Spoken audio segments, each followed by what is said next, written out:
রুটি দিয়ে গরুর মাংস খেতে কিন্তু সেই স্বাদ। তো আজকে আমি গরুর মাংস দিয়ে রুটি দিয়ে খাইতেছি। হাই এভরিওয়ান, আসসালামু আলাইকুম। কেমন আছেন সবাই? আশা করি সবাই ভালো আছেন। তো আমি কালকে বাপের বাড়িতে আসছি। আজকে সকালে ঘুম থেকে উঠে দেখি আমার আম্মা গরুর মাংস রান্না করতেছে। তো তারপর এদিকে আবার দেখেন চালের গুঁড়ি তৈরি করছে পিঠা বানানোর জন্য। তো আজকে গরুর মাংস দিয়ে রুটি পিঠা বানিয়ে খাওয়াবে আমাদের।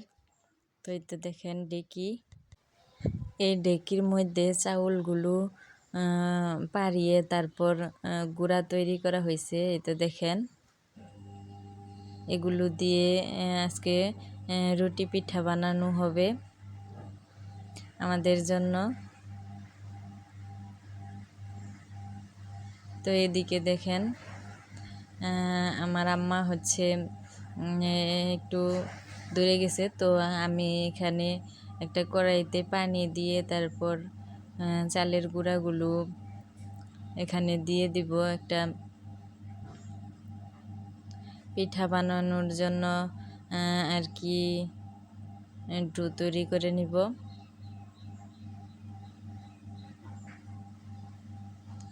এতে দেখেন আমি গুঁড়াগুলো বলক ওঠানো পানির মধ্যে দিয়ে তারপর ভালোভাবে নেড়ে চেড়ে নিতেছি যাতে ভালোভাবে সিদ্ধ হয়। আমাদের ভিডিওটা যদি আপনাদের একটু হলেও ভালো লাগে অবশ্যই একটা লাইক করে দিবেন। আর আমাদের চ্যানেলে নতুন হলে অবশ্যই চ্যানেলটাকে সাবস্ক্রাইব করে আমাদের পাশে থাকবেন। তো এই তো দেখেন কথা বলতে বলতে আমার আটাগুলো খুলে নেওয়া হয়ে গেছে। এখন আমি এগুলো দিয়ে পিঠা বানাবো।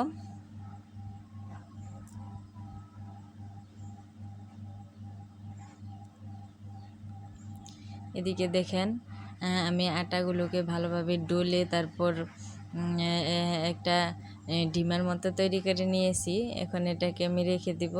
তারপর এখান থেকে একটু একটু করে আমি পিঠা বানাবো। এরকম করে রাখলে হয় কি শক্ত হয়ে যায় না, পিঠাগুলো বানাইতে অনেক সুবিধা হয়। তো এই তো দেখুন আমি রুটিগুলো একটা একটা করে বানিয়ে দিতেছি। তো আমার আম্মা ওইদিকে রুটিগুলো ভেজে নিতেছে।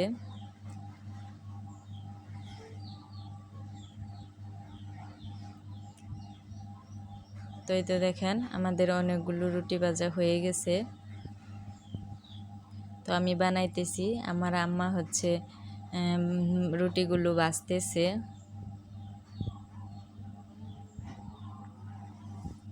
তো রুটিগুলো ভাজা হয়ে গেলে তারপর সবার খাওয়া হইলে তারপর আমি খাইতে বসছি। তো এই তো দেখেন আমি রুটি দিয়ে আজকে গরুর মাংস দিয়ে খাইতেছি।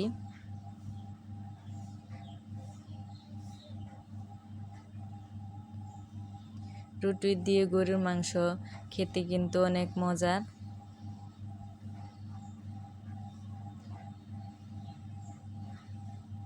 তো আপনাদের কাছে কাদের কাছে রুটি দিয়ে গরুর মাংস দিয়ে খেতে খুব পছন্দের, তো তারা অবশ্যই কমেন্টে জানাবেন। আমাদের আজকের ভিডিওটা এ পর্যন্তই। আল্লাহ হাফেজ।